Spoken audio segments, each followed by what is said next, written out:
Guys, tignan nyo, meron ako nakitang kabaong. Tignan nyo, wait lang. Ito ay sementeryo sa loob ng maraming siglo at ipinatupad dito ang modernisasyon kung saan giniba ang lumang nicho upang magbigay daan sa pagtatayo ng mga high-rise memorials o apartment type niche. Maraming pamilya ang naglipat ng labi ng kanilang mga kamag-anak habang ang mga hindi nakabili ng bagong nicho ay inilagay sa isang common grave o pangkalahatang libingan.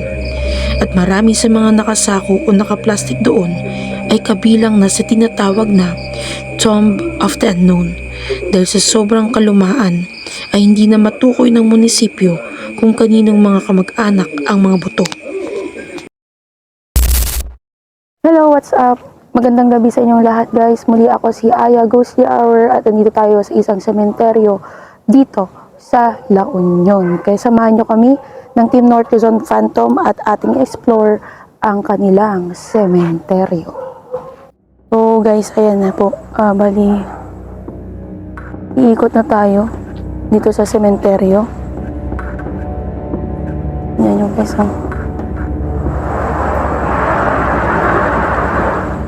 Grabe, ang haba naman ito.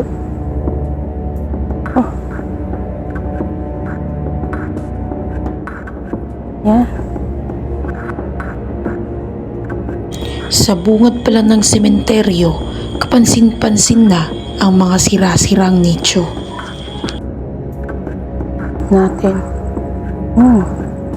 Open na rin itong mga nicho dito. Pero mamaya, papasok tayo dun sa loob. At dito nga, naghahanap na ako ng pwede naming daanan papasok. Pero habang nagpapatuloy ako sa paglalakad, bigla akong napaatras. Dahil napansin ko ng aking nilalakaran ay open area na at posibilidad na may makakita sa amin.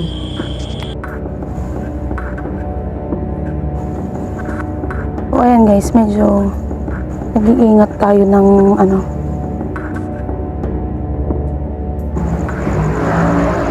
matras ako kasi open pala dito. So kailangan na nating pumasok doon sa loob.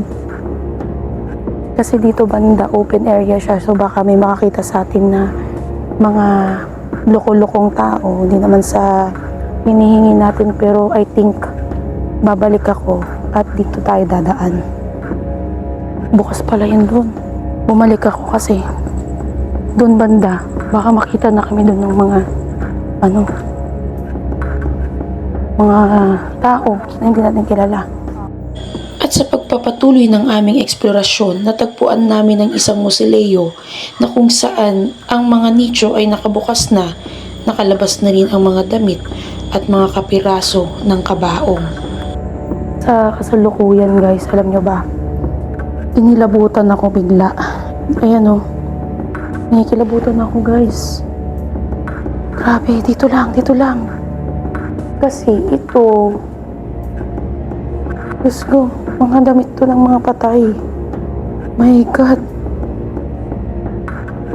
Nagulat ako. Grabe, kilabot ko dito. Wait lang. Shucks. Tabi-tabi po. Yan guys, oh. Yan, oh, parang hinigaan pa ng yan. Pasintabi po sa mga kumakain, kung kasalukuyan mo mapapanood nyo to. At kayo kumakain, ayan, pasintabi lang po. Ayan. Grabe. Ano nangyari dito, no? Yung iso. Grabe.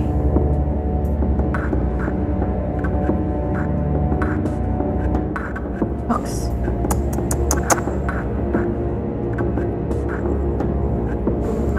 Sakit, diba? Kinilambutan na ako dyan eh.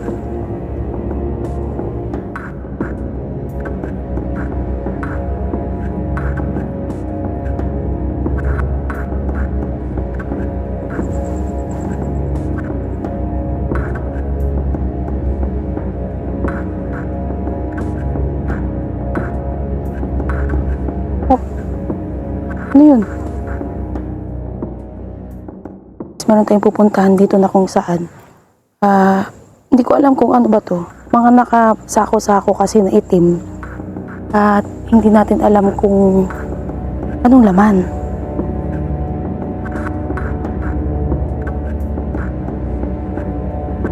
Grabe.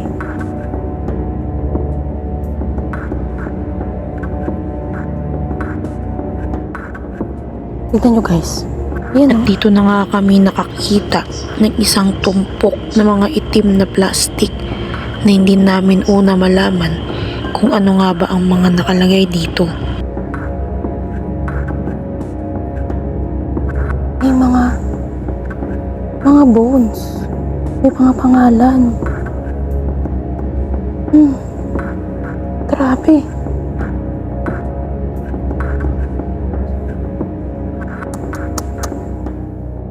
Tara, continue tayo sa pag-explore.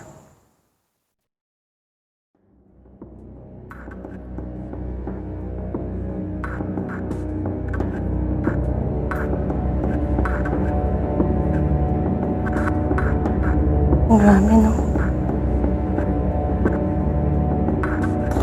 Ang tabi po. Ito, katulad yan. Wala na ring mga laman, guys. So, subukan nating lapitan. Tabi-tabi po. May butas, oh. Nakakatakot naman apakan. May butas, baka biglang lumubog. Ayan, oh. Nandito na lang ako. Gusto ko sanang lapitan ang musileyong ito, pero napansin ko na ang flooring na aking inaapakan ay butas na.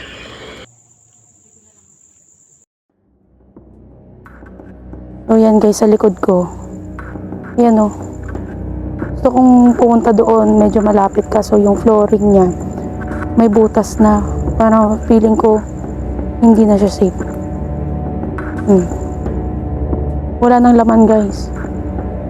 Ayan o. Yan.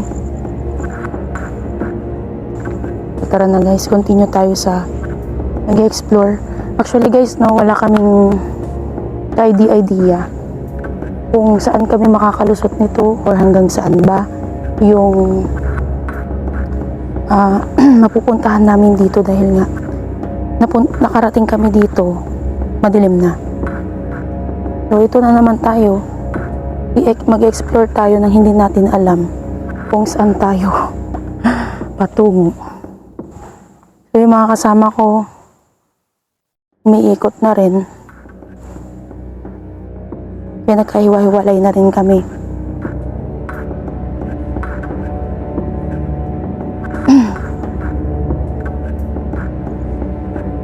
Wala naman palang daanan dito. Sa kawalan. Saan ako nadaan? Wala palang daanan dun. Kawalan na yun ba? Saan na sila? Nawala na sila guys.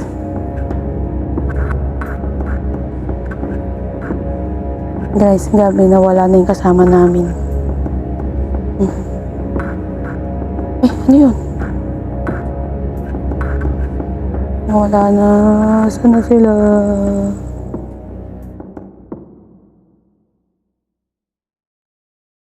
Na tayo dito.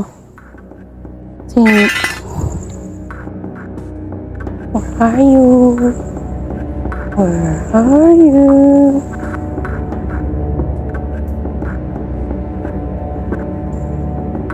Grabe. Tabi-tabi po.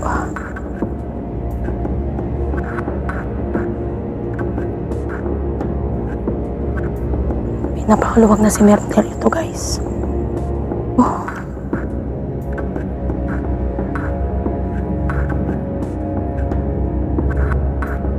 Alam mo kasi napapagod na ako. Grabe pawis ko. Grabe itong cemetery na to guys. At unti-unti nakakaramdam na ako ng Parang sumasakit na yung ulo ko. Napang pinapasok at binabaybay ko tong daanan nito. Yan guys, oh. Sipin mo yan, pagtasin mo yan. Grabe.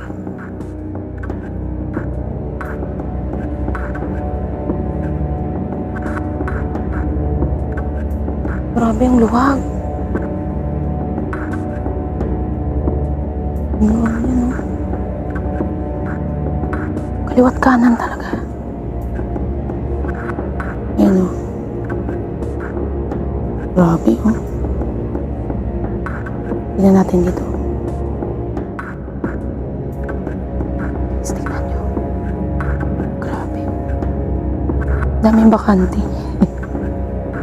Pero feeling ko, napansin ko kasi guys, maliliit na lang yung space niya. Parang hindi na pwedeng pasukan ng kabaong ito. Kasi maliit lang talaga siya. As in. So feeling ko mga dito nililipat yung mga buto-buto. Taas. Grabe. Bakante pa yan. Grabe. Ay, aray. Oh. Hello?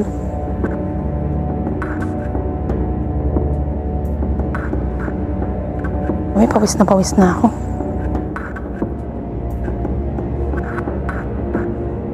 Pare-parehas lang talaga guys. Nagpatuloy na nga kami sa aming pag-i-explore at habang binabaybay ko ang daanang ito.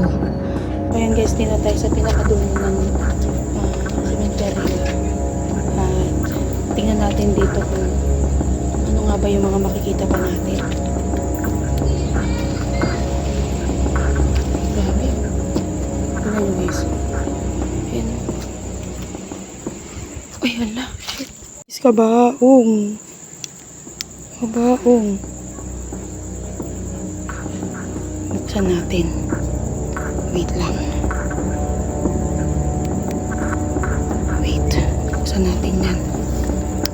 Hirap ko yung yung ano tawag dito. Iharap ko dito yung ilaw. Wait lang.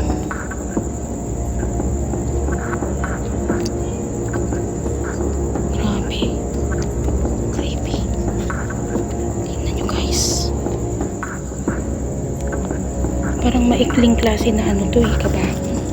Oh, may ahas pa ito. Guys, oh. Maikli lang siya. Kabila. Tabi-tabi po. Aray ko. Baho. Hala. Grabe. Hihi. Hihi. Grabe, ang bigat, ang bigat. Ay. Guys, oh. Grabe.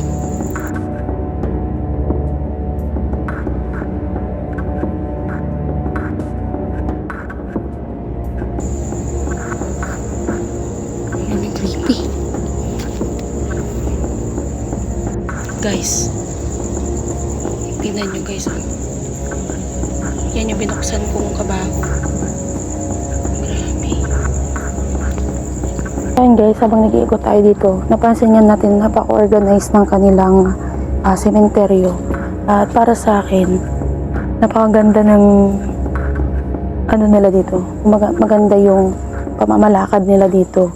Dahil nasa ayos yung mga namayapang mahal sa buhay. At para sa akin, 10/10 sila dito.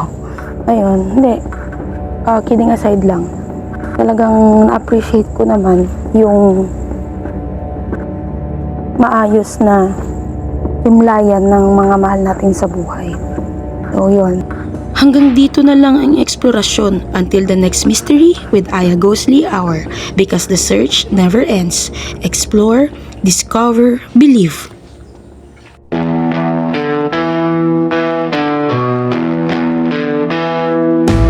Hindi madadabag kahit sa kadaling